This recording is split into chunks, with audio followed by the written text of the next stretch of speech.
এখন থেকে যখন বর্ষা আসবে, আব্বু আম্মুকে বলে রাখবে, টিচারকে বলে রাখবে যে যখন বর্ষার সিজন আসবে, প্রত্যেক বর্ষার সিজনে যতদিন পর্যন্ত তুমি বড় না হচ্ছ, তোমার বয়স যতদিন পর্যন্ত 20 বছর না হচ্ছে, প্রত্যেক বছর একটা করে গাছ লাগাতে হবে।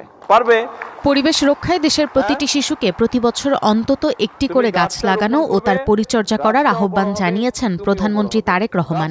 রাজধানীর আগারগাঁওয়ের বাংলাদেশ চীন মৈত্রী সম্মেলন কেন্দ্রে 15 জুলাই দেশব্যাপী সরকারি প্রাথমিক বিদ্যালয় বৃক্ষরোপণ কর্মসূচি উদ্বোধনের সময় তিনি এ আহ্বান জানান। এই সময় সবুজ বিদ্যালয় কর্মসূচিরও উদ্বোধন করেন প্রধানমন্ত্রী। প্রতিটি সরকারি প্রাথমিক বিদ্যালয়কে সবুজ বিদ্যালয়ে পরিণত করার লক্ষ্যে একটি নিম গাছের চারা রোপণের মাধ্যমে কর্মসূচির আনুষ্ঠানিকতার সূচনা করেন। দেশের 60 জেলার শিক্ষার্থীরা এতে অংশ নেয়।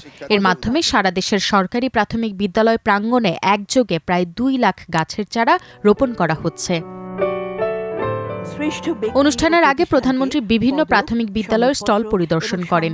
সেখানে শিক্ষার্থীদের আঁকা ছবি, নিজ এলাকার ঐতিহ্যভিত্তিক কাগজের হস্তশিল্প এবং স্কুল ফিডিং, আনন্দ শিক্ষা, ডিজিটাল শিক্ষা ও ফাউন্ডেশন লার্নিং সহ প্রাথমিক শিক্ষার বিভিন্ন কার্যক্রম তুলে ধরা হয়। পরে জাতীয় প্রাথমিক শিক্ষা পদক 2026 বিতরণ অনুষ্ঠানে প্রধান অতিথি হিসেবে যোগ দেন প্রধানমন্ত্রী তারেক রহমান। তিনি জাতীয় পর্যায়ে কবিতা, আবৃত্তি, ক্রীড়া, সাংস্কৃতিক ও বিষয়ভিত্তিক কুইজ প্রতিযোগিতায় শ্রেষ্ঠত্ব অর্জনকারী শিক্ষার্থীদের 21টি ক্যাটাগরিতে পুরস্কার প্রদান করেন। পাশাপাশি জাতীয় প্রাথমিক শিক্ষা পদকের আওতায় শ্রেষ্ঠ ব্যক্তি ও প্রতিষ্ঠানকে পদক, সনদপত্র ও সম্মাননা তুলে দেন। পরীক্ষণ বিদ্যালয় পিটিআই জনাব নুরুল আমিন, সহকারী শিক্ষক।